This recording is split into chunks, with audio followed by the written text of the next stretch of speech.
Assalamualaikum warahmatullahi wabarakatuh. Perkenalkan, nama saya Ayu Srikaton, beserta teman-teman saya yang bernama Ridani Amalia, Putri Maharani Rangkuti, Nabila Khairani, dan Aldi. Kami dari kelompok 4 mata kuliah Landasan Pendidikan dengan dosen pengampu Ibu Rofiqoh Hasan Harahap SPD MPD Universitas Muslim Nusantara Al-Wasliyah. Di kesempatan kali ini kami akan menjelaskan materi tentang landasan historis pendidikan di Indonesia.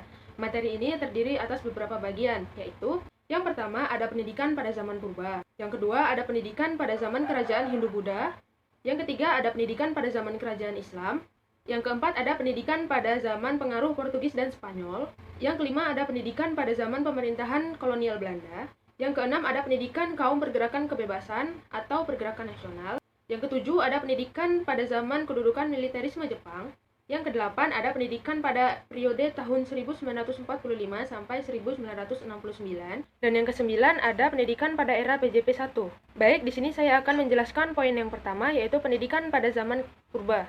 Sebelum kita membahas pendidikan pada zaman purba, sebelumnya kita akan membahas tentang latar belakang sosial budaya pada zaman purba. Kebudayaan masyarakat pada zaman purba masih tergolong kebudayaan yang maritim. Kepercayaan yang mereka anut juga masih animisme dan dinamisme atau percaya terhadap roh-roh nenek moyang. Masyarakatnya pun dipimpin oleh seorang ketua adat. Yang uniknya, masyarakat pada zaman purba ini tidak memiliki stratifikasi sosial yang tegas, atau masih bersifat egaliter.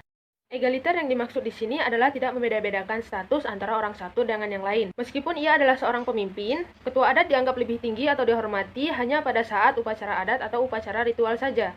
Selebihnya tidak ada status lebih tinggi atau lebih rendah di antara mereka. Masyarakat di zaman purba ini juga masih sangat kental dengan kerjasama atau rasa gotong royongnya. Lalu pendidikan di zaman purba ini hanya bertujuan agar generasi muda atau anak-anak mereka kelak dapat mencari nafkah, membela diri, hidup bermasyarakat dengan baik, serta taat terhadap nilai-nilai religi atau kepercayaan yang mereka yakini. Pendidikan anak-anak mereka berlangsung di dalam lingkungan keluarga dan dalam kehidupan keseharian masyarakat yang alamiah. Tenaga pendidiknya tidak lain dan tidak bukan adalah orang tua dan para orang dewasa di dalam kelompok mereka. Kurikulum pendidikannya sendiri ialah meliputi pengetahuan, sikap dan nilai mengenai kepercayaan mereka yang diajarkan melalui upacara-upacara keagamaan dalam rangka menyembah roh nenek moyang. Pendidikan mencari nafkah yang dikhususkan untuk anak laki-laki dan pendidikan hidup bermasyarakat serta bergotong royong melalui kehidupan yang nyata dalam masyarakat. Lalu poin kedua yang kita bahas yaitu pendidikan pada zaman kerajaan Hindu-Buddha. Seperti yang tadi, kita akan membahas terlebih dahulu tentang latar belakang sosial budaya pada zaman kerajaan Hindu-Buddha. Nenek moyang kita di zaman ini umumnya tinggal di daerah subur di dekat pesisir pantai. Mereka melakukan hubungan dagang dari orang-orang India yang singgah dalam perjalanannya. Lambat laun hubungan dagang di antara mereka semakin meningkat. Seiring dengan meningkatnya hubungan dagang tersebut, masuklah kebudayaan yang dibawa oleh orang-orang India ke dalam kebudayaan masyarakat pada saat itu. Kebudayaan India yang masuk antara lain bahasa, tulisan, agama, termasuk sistem pemerintahan di India. Karena masuknya kebudayaan baru ke dalam masyarakat, otomatis kebudayaan baru tersebut menimbulkan perubahan keadaan sosial budaya pada masyarakat setempat.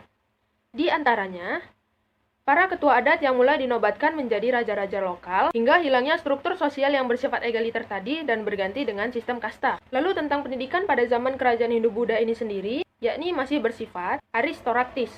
Aristokraktis di sini bermakna bahwa pendidikan masih terbatas, yaitu hanya untuk kaum minoritas atau kaum Brahmana dan Ksatria, dan belum menjangkau ke masyarakat mayoritas yaitu anak-anak kaum kasta Waisya dan Sudra. Lalu di poin ketiga kita akan membahas pendidikan di masa kerajaan Islam.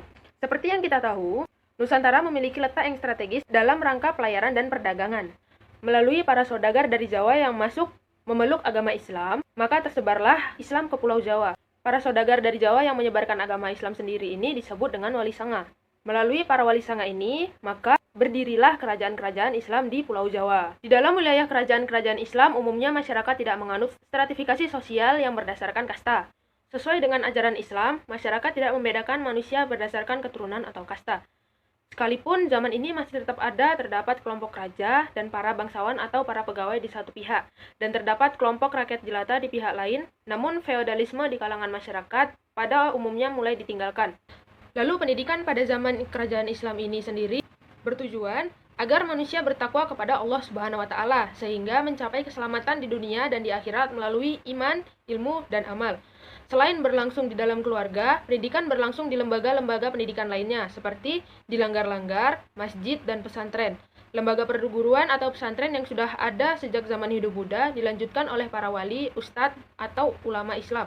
Kurikulum pendidikannya tidak tertulis. Pendidikan berisi tentang ilmu tauhid, Al-Quran, hadis, fikih, bahasa Arab, itu sudah termasuk membaca dan menulis huruf Arab. Pada zaman ini, pendidikan dikelola oleh para ulama, ustadz, atau guru. Raja tidak ikut campur ke dalam pengelolaan pendidikan. Baiklah, saya Ridani Amalia akan menjelaskan pendidikan pada zaman pengaruh Portugis dan Spanyol. Latar belakang sosial budaya. Pada tahun 1596, bangsa Belanda telah datang ke negeri kita. Tujuan kedatangan mereka adalah untuk berdagang. Pada tahun 1602, mereka mendirikan VOC. Karena VOC merupakan badan perdagangan milik orang-orang Belanda yang beragama Protestan, maka selain berupaya menguasai daerah untuk berdagang juga untuk menyebarkan agama Protestan. Kekuasaan VOC akhirnya diserahkan kepada pemerintah negeri Belanda. Karena itu, sejak tahun 1800 sampai 1942, negeri kita menjadi jajahan pemerintah kolonial Belanda. Kolonialisme dalam bidang ekonomi berlangsung monopoli, perdagangan hasil pertanian dibutuhkan dan laku di pasar dunia. Terdapat sertifikasi sosial berdasarkan ras atau suku bangsa dengan urutan dari lampiasan tertinggi terbawah sebagai berikut. Bangsa Belanda, golongan orang timur asing, golongan Friai bangsa pribumi, dan golongan rakyat jelata pribumi. Pendidikan. Pengaruh bangsa Portugis dalam bidang pendidikan utamanya berkenaan dengan penyebaran agama Katolik. Dengan kepentingan tersebut, tahun 1536 mereka mendirikan sekolah di Ternate. Selain itu, didirikan pula di Solor. Kurikulum pendidikannya berisi pendidikan agama Katolik, ditambah dengan pelajaran membaca, menulis, dan berhitung. Pendidikan diberikan bagi anak-anak masyarakat terkemuka. Pendidikan yang lebih tinggi diselenggarakan di Goa, pusat kekuasaan Portugis di Asia. Pemuda-pemuda yang berbakat dikirim ke sana untuk dididik. Pada tahun 1546, di Ambon telah ada 7 kampung yang penduduknya memeluk agama Nasrani Katolik. Implikasi dari kondisi politik, ekonomi, dan sosial budaya di Indonesia pada zaman ini secara umum dibedakan 2 jenis penyelenggaraan pendidikan, yaitu 1. Pendidikan yang diselenggarakan oleh pemerintah kolonial Belanda. 2. Pendidikan yang diselenggarakan oleh rakyat dan kaum pergerakan kebangsaan, pergerakan nasional, sebagai sarana perjuangan demi merebut kembali kemerdekaan dan sebagai upaya rintisan ke arah pendidikan nasional. Ciri-ciri pendidikan. Ciri-ciri pendidikan zaman ini antara lain: pertama, minimnya partisipasi pendidikan bagi kalangan bumi putra. Pendidikan umumnya hanya diperuntukkan bagi bangsa Belanda dan anak-anak bumi putra dari golongan priai. Kedua, pendidikan bertujuan untuk menghasilkan tenaga kerja murah atau pegawai rendahan. Tilar mengemukakan 5 ciri pendidikan zaman kolonial Belanda, yaitu 1.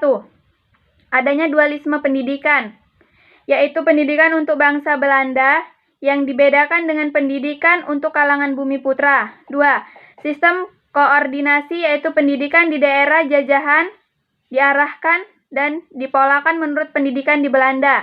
Bagi bumi putra, hal ini di satu pihak memberi efek menguntungkan, sebab penyelenggaraan pendidikan menjadi relatif sama. Tetapi berpihak lain dan efek merugikan dalam hal pembentukan jiwa kaum bumi putra yang asing dengan budaya bangsanya sendiri. 3. Sentralisasi pengelolaan pendidikan oleh pemerintahan kolonial Belanda menghambat gerakan nasional. Dan 5. Munculnya perguruan swasta yang militan dengan perjuangan nasional. Perkenalkan, nama saya Putri Maharani Rangkuti. Di sini saya akan menjelaskan materi yang ke-6, yaitu pendidikan oleh kaum pergerakan kebangsaan atau pergerakan nasional sebagai sarana perjuangan kemerdekaan dan penyelenggaraan pendidikan nasional. Latar belakang sosial budayanya. Timbulnya pergerakan nasional, pemerasan yang dilakukan Belanda terhadap bangsa dan kekayaan Indonesia telah menimbulkan penderitaan atau kemiskinan. Perbedaan kedudukan dan kehidupan yang mencolok antara bangsa Belanda dan bangsa Indonesia sangat nyata, baik dalam kedudukan sosial maupun pemberian gaji. Stratifikasi sosial, sistem dualisme, dan konkordansi dalam bidang pendidikan telah menimbulkan rendahnya kesempatan pendidikan yang diberikan kepada bangsa Indonesia, juga menimbulkan perpecahan dan kebodohan. Kebesaran masa lampau bangsa kita semasa zaman Kerajaan Sriwijaya, Majapahit, Mataram, dan sebagainya juga memperkuat rasa harga diri sebagai bangsa yang berdaulat dan merdeka. Sebab itu, kaum terpelajar di kalangan bangsa kita terdorong untuk berperan menjadi motor pergerakan. Bahasa Melayu yang merupakan bahasa kesatuan makin menyadarkan bahwa bangsa Indonesia adalah satu bangsa. Selain itu, karena mayoritas bangsa Indonesia memeluk agama Islam, maka timbul persepsi bahwa Belanda adalah kafir. Itulah antara lain faktor-faktor intern yang menimbulkan pergerakan kebangsaan atau pergerakan nasional. Sejak kebangkitan nasional tahun 1908, sifat perjuangan rakyat Indonesia dilakukan melalui berbagai partai dan organisasi, baik melalui jalur politik, praktis, jalur ekonomi, sosial budaya, dan khususnya melalui jalur pendidikan. Usaha-usaha kaum pergerakan melalui jalur pendidikan demi kemerdekaan dan rintisan ke arah pendidikan nasional tampak jelas. Yang pertama ada Raden Ajeng Kartini. Pada tahun 1903 ia membuka sebuah sekolah yang bernama Sekolah Gadis di Jepara, dan setelah menikah ia membukanya lagi di Rembang. Cita-citanya memberikan gambaran perjuangan dan cita-cita kaum wanita Indonesia. Yang kedua, Raden Dewi Sartika. Pada tahun 1904 ia mendirikan sekolah yaitu Sekolah Istri. Pada tahun 1914 Sekolah Istri diganti namanya menjadi Sekolah Keutamaan Istri. Dan pada tahun 1920 tiap-tiap kabupaten di seluruh Pasundan mempunyai sekolah keutamaan istri. Adapun untuk melestarikan sekolah-sekolahnya itu dibentuk Yayasan Dewi Sartika. Yang ketiga, Rohana Kudus. Rohana Kudus dikenal sebagai wanita Islam yang taat pada agamanya, dan sebagaimana kedua tokoh di atas, ia giat sekali mempelopori emansipasi wanita.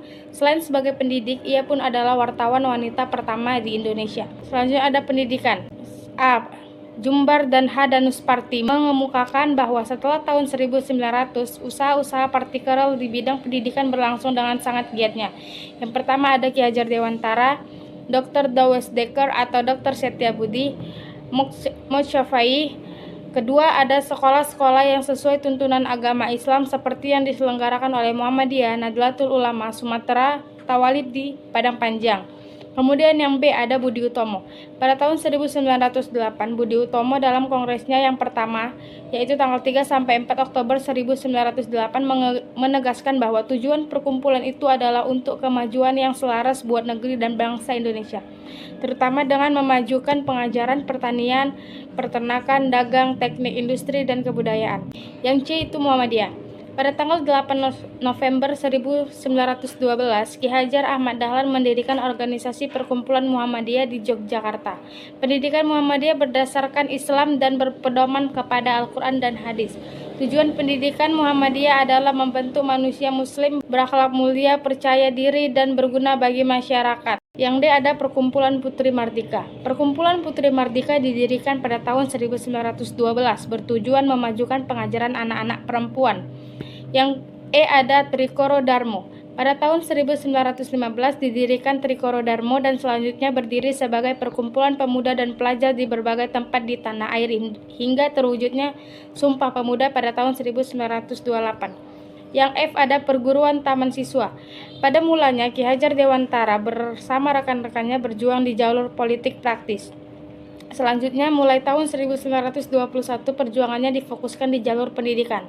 Pada tanggal 3 Juli 1922 di Yogyakarta, Ki Hajar Dewantara mendirikan National Underwich Institute Taman Siswa, yang kemudian menjadi pengurus nasional Taman Siswa. Yang G ada Kesatrian Institute. Kesatrian Institute didirikan di Bandung oleh Ernest Francois Eugen Dawes Dekker. Ia memimpin lembaga ini sejak tahun 1922 sampai 1940. Dasar pendidikannya adalah kebangsaan Indonesia, terutama melalui sejarah kebangsaan. Yang H ada Nahdlatul Ulama atau NU. Nahdlatul Ulama didirikan di Surabaya pada tanggal 31 Januari 1926. Salah seorang ulama yang membangun perkumpulan NU adalah Kiai Haji Hasyim Asy'ari yang pernah menjadi Raisul Akbar. Yang I ada INS Kayu Tanam. INS Kayu Tanam adalah singkatan dari Indonesian Netherlands School. yang didirikan oleh Muhammad Syafi'i pada tanggal 31 Oktober 1926 di Kayu Tanam, Sumatera Barat. Pada tahun 1950 kepanjangan INS diubah menjadi Indonesia National School dan selanjutnya menjadi Institut Nasional Syafi'i. Perkenalkan, nama saya Nabila Khairani. Di sini saya akan menjelaskan tentang pendidikan zaman pendudukan militerisme Jepang. Di masa penjajahan Jepang, salah satu hal yang pertama dilakukan pada saat itu adalah membentuk sistem pemerintahan. Semua dokumen yang tertulis penyelenggaraan pemerintahan militer Jepang di Indonesia dari tahun 1942 sampai 1945. Dokumen pertama adalah Nampo Senryochi Gyosei Jishi Yoryo atau asas-asas mengenai pemerintahan di wilayah-wilayah selatan yang diduduki. Isi dokumen itu memuat beberapa rencana pokok pemerintah Jepang setelah militer menguasai negara-negara di Asia Tenggara atau Asia Selatan. Nampo Senryochi Gyosei Jishi ni Kansuru Riku Kaigun Chuo Kyote atau dokumen kedua atau persetujuan pokok antara Angkatan Darat dan Angkatan Laut berisi pemerintahan wilayah-wilayah militer yang diduduki. Yang dokumen itu menyebutkan wilayah Indonesia akan menjadi wewenang Angkatan Darat dan Angkatan Laut Jepang. Masih mengacu pada dokumen tersebut, berdirilah 3 pemerintah militer Jepang di Indonesia. 1. Pulau Sumatera diperintah oleh Tentara ke-25 Angkatan Darat Jepang atau Tomishu dan markasnya besarnya di Bukit Tinggi. 2. Pulau Jawa dan Bali dipegang Tentara ke-16 Angkatan Darat Jepang Asamusu dan markas besarnya di Batavia. Pulau Kalimantan, Sulawesi, Nusa Tenggara, Maluku, dan Papua dikuasai Angkatan Laut. Pimpinannya adalah Armada ketiga Angkatan Laut Jepang, markas besarnya di Makassar. Adapun susunan pemerintah militer Jepang yaitu Gun Shirekan atau Panglima Tentara, Gun Seikan Kepala Pemerintahan Militer, Gun Seibu Koordinator Pemerintahan. Disebabkan pemerintahan militer Jepang sangat keras apalagi disertai intuisi Kempetai atau polisi militer yang luar biasa kejamnya terhadap siapa saja, baik kepada penduduk demikian juga dengan apatur pemerintahan swapraja. B. Pendidikan pada periode tahun 1945 sampai 1969. Pendidikan dan pengajaran sampai tahun 1945 diselenggarakan oleh kantor pengajaran yang terkenal dengan nama Jepang Bunkyo Kyoku dan merupakan bagian dari kantor penyelenggara urusan pamong praja yang disebut dengan Naimubu. Setelah diproklamasikannya kemerdekaan, pemerintah Indonesia yang baru dibentuk menunjuki Hajar Dewantara, pendiri Taman Siswa, sebagai Menteri Pendidikan dan Pengajaran mulai 19 Agustus sampai 14 November 1945. Tujuan dan kurikulum pendidikan dalam kurun waktu 1945 atau sampai 1969, tujuan pendidikan nasional Indonesia mengalami 5 kali perubahan sebagaimana tertuang dalam Surat Keputusan Menteri Pendidikan, Pengajaran dan Kebudayaan atau PP dan K. Mr. Suwandi, tanggal 1 Maret 1946, tujuan pendidikan nasional pada masa awal kemerdekaan amat menekankan penamaan jiwa patriotisme. Hal ini dapat dipahami karena pada saat itu bangsa Indonesia baru saja lepas dari penjajah yang berlangsung ratusan tahun dan masih ada gelagat bawah Belanda ingin kembali menjajah Indonesia. Sejalan dengan perubahan suasana kehidupan kebangsaan, tujuan pendidikan nasional Indonesia pun mengalami perluasan. Tidak lagi semata menekan jiwa patriotisme dalam Undang-Undang Nomor 4 1950 tentang dasar-dasar pendidikan dan pengajaran di sekolah. Tujuan pendidikan dan pengajaran ialah membentuk manusia yang cukup dan warga negara yang demokratis secara bertanggung jawab tentang kesejahteraan masyarakat dan tanah air. Kurikulum sekolah pada masa-masa awal kemerdekaan dan tahun 1950-an ditujukan untuk meningkatkan kesadaran bernegara dan bermasyarakat, meningkatkan pendidikan jasmani, meningkatkan pendidikan watak, memberikan perhatian terhadap kesenian, menghubungkan isi pelajaran dengan kehidupan sehari-hari dan mengurangi pendidikan pikiran. 2. Sistem pendidikan. Sistem pendidikan di Indonesia pada awal kemerdekaan pada dasarnya melanjutkan apa yang dikembangkan pada zaman pendudukan Jepang. Sistem dimaksud meliputi 3 tingkatan, yaitu pendidikan rendah, pendidikan menengah, dan pendidikan tinggi. Perkembangan lain yang penting dicatat pada era 1945 atau 1969 ialah berdirinya 42 perguruan tinggi negara berupa universitas, institut, dan sekolah tinggi pada umumnya terletak di ibu kota provinsi, sehingga kurun waktu tersebut dapat dikatakan sebagai era pertumbuhan PTN. 3. Perkembangan jumlah siswa. Statistik persekolahan mencatat bahwa sejak tahun 1945 terjadi lonjakan jumlah siswa dan tenaga kependidikan di semua jenjang pendidikan hingga berkali-kali lipat dari periode sebelumnya. Untuk pembelajaran rakyat yang ada pada umumnya masih buta huruf pada masa-masa awal kemerdekaan. Pada tanggal 1 Juni 1946 dibentuk Bagian Pendidikan Masyarakat yang Kementerian Pendidikan, Pengajaran, dan Kebudayaan yang bertugas A. Memberantas buta huruf, B. Menyelenggarakan kursus bahasa umum, C. Mengembangkan perpustakaan rakyat.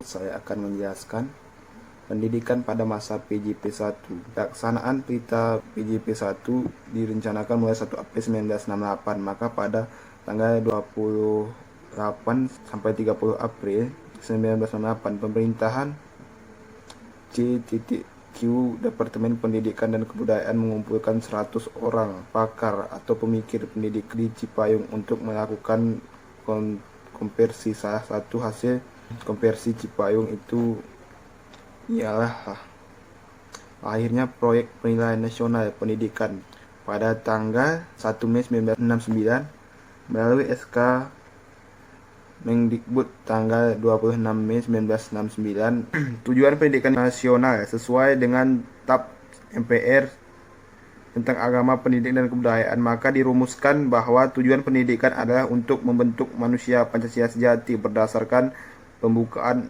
UUD 1945 dan isi UUD 1945. Kurikulum pendidikan.